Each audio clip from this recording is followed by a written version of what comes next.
Hey guys, Milkhouse1349 here, bringing you a quick update to the HZ.01.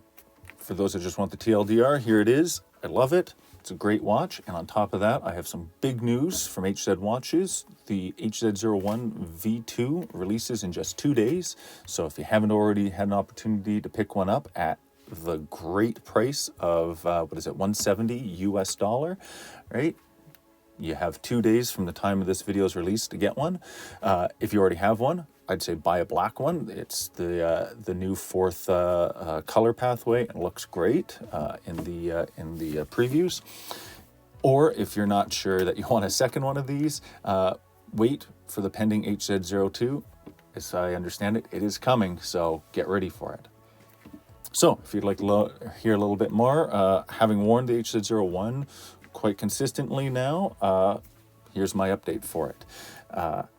The strap, I say take off the buckle, right, and put it on another strap. It's worth noting that the buckle is 16 mil. The strap itself is a 20 by 16 rather than a standard 20 by 18 taper, and it uses a square buckle. You may just find that using whatever buckle you have is just the way to go. So no big deal there. As well, I'm using a new mic here. So if the audio is working, let me know in the comments. If it's not, let me know in the comments.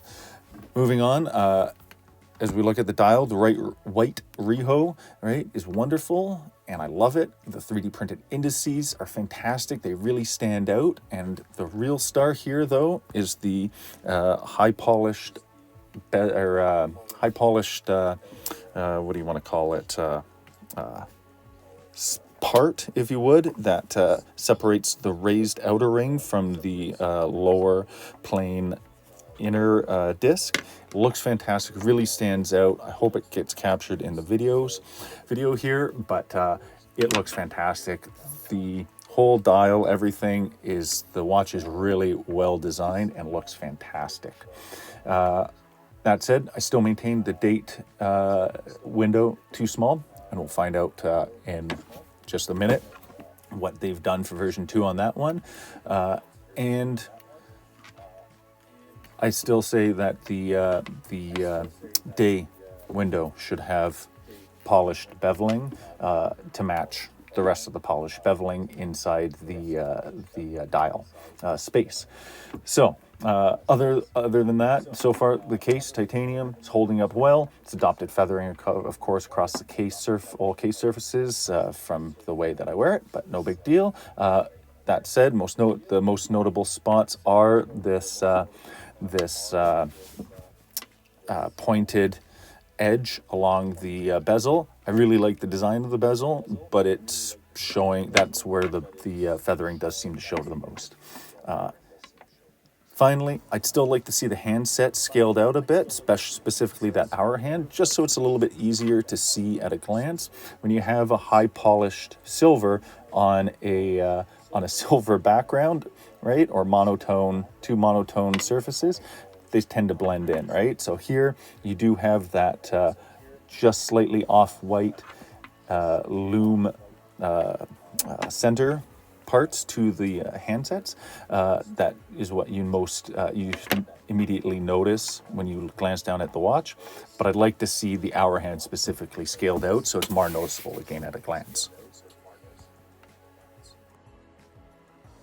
So let's take a look at the new version 2. Here we have the HZ.01 Black version 2 launching for pre-orders in just over 2 days at a pre-order price of just $170 US. If we go down, HZ Watches, or Matt, the creator, owner, and sole proprietor of HZ Watches, discusses the initial launch of the HZ.01, and then we jump straight into looking at the differences for version 2. So Matt's taken on public commentary on the size of the date window. It's been expanded by 0.5 mil. As you can see in the render here, that it's definitely more legible. Still would like to see a double-digit number in that date window to see how two numbers fit instead of one. As well, Matt's opted to go with a screw-down crown. I know screw-down crowns are popular. The quality control, Matt's, again, owner-operator, he's doing it himself. He's going and checking in at the production line of the watches and looking and seeing that everything is going to the standard that he wants for these watches. That said, screw-down crowns can still be somewhat perilous, just because if the crown doesn't quite thread with the tube, then all of a sudden you can end up with a stuck crown. And again, at 100 meters water resistant, screw-down crown or not, while I know it's added peace of mind, as it says here, it's not necessary technically.